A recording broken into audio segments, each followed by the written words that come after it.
If you're using your personal car for your sole trade business, let me show you how you might be able to reduce your tax bill with it. I'm a business accountant and it's my job to make sure my clients only pay the right amount of tax. And of course, we want that to be no more than we absolutely need to pay. Now, with cars, there are two ways of dealing with them when it comes to filling out your tax return and claiming tax relief. The first one's quite cool because it requires very minimal records to claim. And that's by using a flat rate that HMRC give you for any mileage that you're doing for business journeys in that car. Now, when it comes to figuring out what counts as a business journey, it's actually pretty technical and complex, but I'm going to give you a little bit of a feel for it now. And it's easiest to start with the fact that, look, if it's commuting and it feels like you're just traveling to your job every day, then it's unlikely to be claimable. If you imagine, let's say you're a hairdresser and you travel to your salon every day, that's not going to be a claim. Otherwise, everybody and their dog who's in employment would be claiming for travel as well to their job. And then it's good to think if the journey feels regular and predictable, it's unlikely to count as a business journey. But if you've got things like ad hoc trips to clients or you're going to the wholesaler to pick up business supplies, then often they're going to count. But there is something in the tax world known as an itinerant trade where you can claim most of your journeys. And this tends to happen. For example, let's say you're a hairdresser and actually you visit all sorts of clients over different days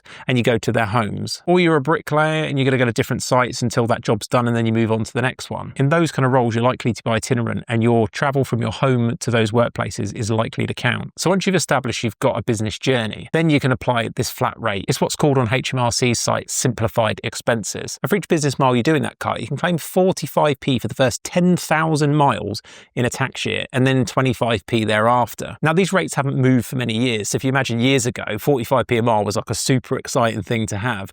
Now, it's not quite as great with the cost of fuel, but it's still something. And it's very easy to keep records because all you really need to do is keep a mileage log of where you went and how many miles you did. And you can actually use technology to help with this. There are apps dedicated to this kind of thing. Now, the second method is to take all of the costs of running that vehicle and claim a percentage of it based on what's business and what's personal. But that's also quite deep, so I'll cover it in another video.